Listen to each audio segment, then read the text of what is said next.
Assalamualaikum warahmatullahi wabarakatuh. Perkenalkan, nama saya Putri Natama, MPM 23082600033. Izin mempresentasikan pada blog CMH di semester antara ini dari Istanbul 2023. Izin mempresentasikan yang berjudul yaitu hemosintesis. Yang pertama ada penjelasan hemosintesis, yaitu sintesis adalah proses pembentukan gugus heme yang mengandung besi Fe2. Heme sangat penting karena menjadi bagian dari berbagai protein, terutama hemoglobin atau eritrosit. Dia juga berfungsi membawa oksigen. Kemudian selain hemoglobin, heme juga terdapat mioglobin, sitokrom, dan katalase dan peroksida. Kemudian kalau dia proses sintesisnya itu yang dia ada terutama berlangsung di eritoid, sumsum tulang untuk pembentukan. Kemudian kalau dia hemoglobin dan sel, dia itu untuk pembentukan pembagian enzim yang mengandung heme. Kemudian prosesnya itu dia berlangsung secara bergantian. Juga ada secara sederhana dia ada disintesiskan, dimulai melalui mitokondria, kemudian ke sitosol untuk beberapa tahap. Kemudian ada juga awal sintesisnya itu yang pertama dia Suski atau CO2 atau Gikelin atau ALA, yaitu sintesis heme dimulai di mitokondria, berawal dari digunakan ada CO2, COA yang berasal dari siklus Krebs dan asam amino.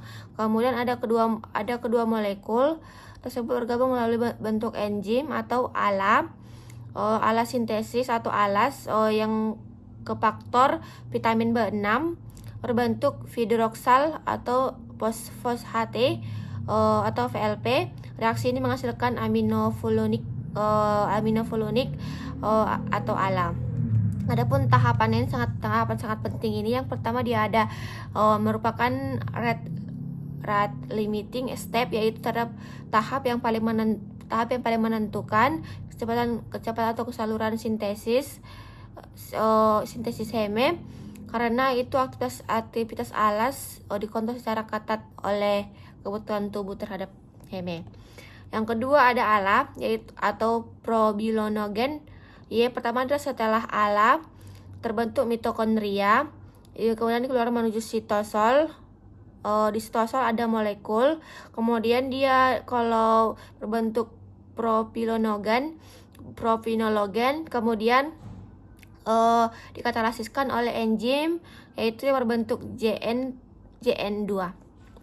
Yang ketiga ada probilinogen, yaitu beberapa molekul probilinogen dirangkai menjadi struktur yang besar. Kemudian dia ada reaksi dibentuk oleh enzim, kemudian berpilinogen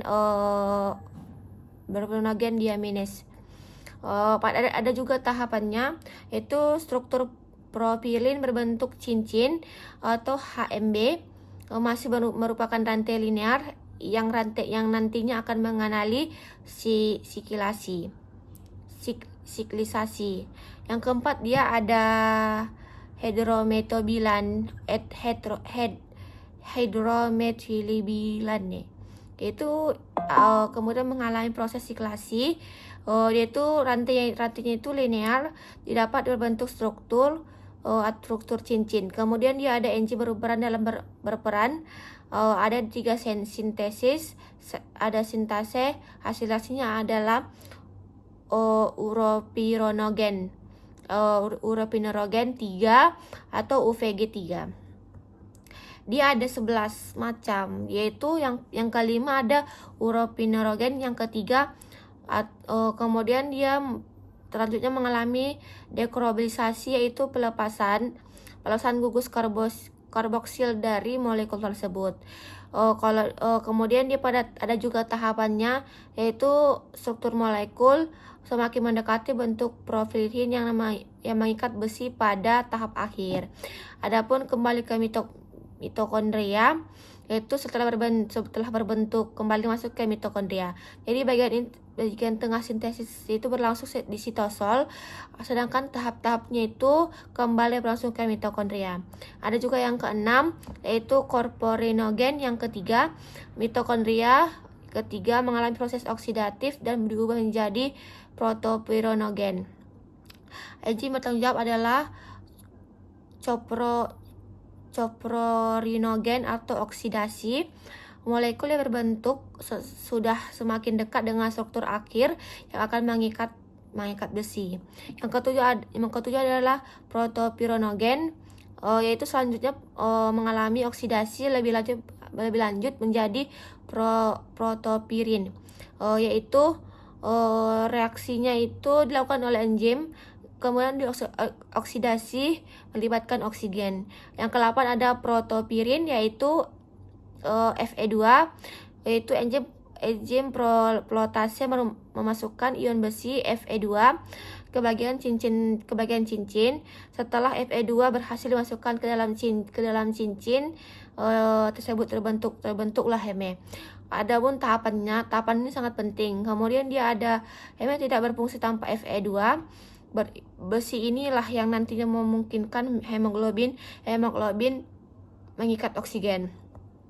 Kemudian dia adapun setelah perbentukan heme itu ada dia. Yang pertama, heme yang berbentuk kemudian bergabung dengan globin membentuk hemoglobin. Hemoglobin selanjutnya adalah berada di dalam eritrosit, berfungsi membawa oksigen dari paru-paru ke jaringan serta membantu membawa karbon dioksida kembali menuju paru-paru. Selain itu adalah hemoglobin. Heme juga digunakan untuk membentuk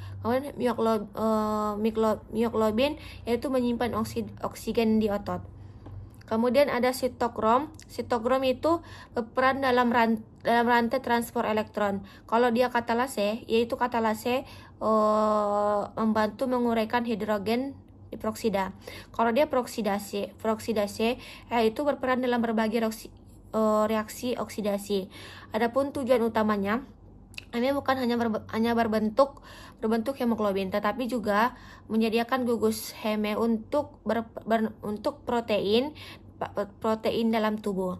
Adapun regulasi sintesis hemenya itu yang dia adalah tubuh harus mengatur sintesis heme agar produksi sesuai dengan kebutuhan. Adapun lokasinya, yang pertama ada mitokondria. Tahap awal dan tahap akhir berlangsung di mitokondria. Kalau dia sitosol, tahap pertengahan langsung. Cukup sekian, mohon maaf jika ada kata yang salah, karena penyampaian yang kurang mengenakan, mohon dimaafkan. Baik, assalamualaikum warahmatullahi wabarakatuh.